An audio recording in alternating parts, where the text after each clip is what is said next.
पोरबंदर। केंद्र सरकार ने मदरसों को मॉडर्न बनाने और मुस्लिम बच्चों को वजीफा देने का ऐलान किया, लेकिन केंद्र के इस फैसले पर सियासत गर्मा गई और समाजवादी पार्टी के सांसद आजम खान ने इसे नया रंग भी दे दिया। टेररिस्ट एक्टिविटी मदरसों में नहीं होती है। आजम खान के बयान पर बीजेपी के सहयोगी जेडीयू ने तीखा हमला बोला। मदरसे कुछ ऐसे हैं जो आतंकवादी पैदा करते रहे हैं, जबकि सरकार ने ऐसा भी नहीं कहा जिससे यह लगे कि मदरसों पर दहशत की तालीम देने का शक हो। अल्पसंख्यक मामलों के मंत्री मुख्तार अब्बास नकवी ने आजम खान के बयान का जवाब दिया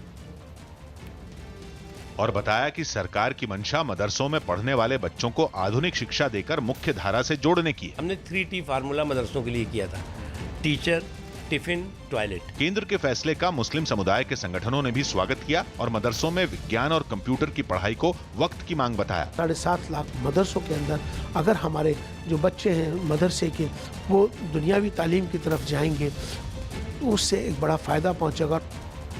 हालांकि मुस्लिम समुदाय के कुछ लोगों ने दबी जबान सवाल भी उठाया कि मदरसों में पढ़ने वाले बच्चों को देश की मुख्य धारा से जोड़ने की बात क्यों कही जा रही है और ये दावा भी किया कि ज्यादातर मदरसों में आधुनिक शिक्षा पहले से ही दी जा रही है। सरकार की निधि से जो भी मदरसे हिंदुस्तान में चलते हैं उसमें कंप्यूटर, विज्ञान और इस तरह की तमाम चीजें पढ़ाई जाती हैं। मुस्लिम संगठनों ने माना कि मदरसों को आधुनिक बनाने की योजना अच्छी है, लेकिन सरकार के इरादों पर भरोसा तभी होगा जब इसे जमीन पर लागू किया जाए। पिछले 70 साल तक ज्यादातर दिखावा हुआ है, तो वही डाउट इनके ऊपर भी है। वो जिस तरह की भाषा का इस्तेमाल करते हैं वो के यकीन को तोड़ देती है। All India Muslim personal law board के सदस्य कमाल फारूकी ने भी मदरसों को मॉडर्न बनाने के ऐलान का स्वागत किया। मदरसों में एक अवेयरनेस है कि वो अपने बच्चों को दीनी तालीम के साथ साथ वो मॉडर्न एजुकेशन के लिए भी बात कर रहा है। मदरसों को आधुनिक बनाने की जरूरत पूरी दुनिया मान रही है, क्योंकि पिछले 40 साल में आतंकवादी संगठनों ने मदरसों में पढ़ने वाले बच्चों को ही मोहरा बनाया, जिसकी शुरुआत अफगानिस्तान और सोवियत संघ की जंग के दौरान हुई, जब सोवियत संघ की फौज से लड़ने के लिए पाकिस्तान की खुफिया एजेंसी ISI ने मदरसों में पढ़ने वाले नौजवानों को मुजाहिदीन बनाया। सोवियत संघ के खिलाफ जिहाद के नाम पर ही ओसामा बिन लादेन ने आतंकी संगठन अल-कायदा की बुनियाद रखी। अल-कायदा में आतंकियों की भर्ती मसूद अजहर और हाफिज सईद जैसे आतंकी सरगनाओं के जरिए हुई, जो धार्मिक तालीम देने के नाम पर मदरसे चलाते थे। और अफगानिस्तान में सोवियत संघ का कब्जा खत्म होने के बाद वही मुजाहिदीन तालिबान में तब्दील हो गए, जिन्होंने अपने अपने इलाकों पर कब्जा जमा लिया और अफगानिस्तान में इस्लामी कानून के नाम पर दहशत फैलाने लगे। 1996 में पूरे अफगानिस्तान पर तालिबान का कब्जा हो गया और तालिबान ने ओसामा बिन लादेन के करीबी मुल्ला उमर को अपना नेता मान लिया। अफगानिस्तान में तालिबान का कब्जा होने के बाद भी मदरसे ही बदनाम हुए, क्योंकि तालिब मदरसों में तालीम लेने वालों को ही कहा जाता है।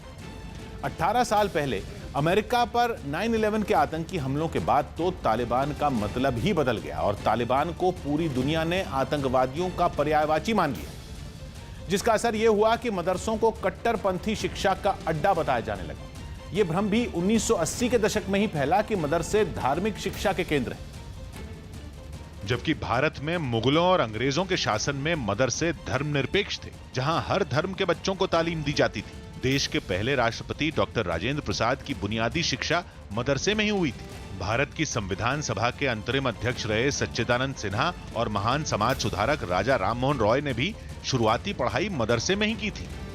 और भारत ने ही मदरसों को आधुनिक बनाने की शुरुआत भी की, जिसकी बुनियाद उत्तर प्रदेश के अलीगढ़ में सर सैयद अहमद ने रखी थी, जिसका जिक्र AWB कादरी ने अपनी किताब education and Muslims in India since independence में किया और बताया कि अलीगढ़ में सर सैयद अहमद ने 1873 में मदरसातुल उलूम की स्थापना की थी, जो बाद में मोहम्मदन एंग्लो ओरिएंटल कॉलेज और फिर अलीगढ़ मुस्लिम यूनिवर्सिटी में तब्दील हो गया। लेकिन पिछले 5 साल में मदरसों के लिए केंद्र सरकार ने जब भी किसी योजना का ऐलान किया, तब इस पर राजनीति शुरू हो गई और हर बार यही आरोप लगा कि सरकार मदरसों को अपने ढंग से चलाना चाहती है। जबकि 2014 में प्रधानमंत्री बनते ही नरेंद्र मोदी ने बताया था कि मदरसों में पढ़ने वाले बच्चों के लिए उनकी सोच क्या है। पूरी खुशहाली, समग्र विकास तभी संभव है कि मुस्लिम युवाओं के एक हाथ में कुरान शरीफ है तो दूसरे हाथ में कंप्यूटर है।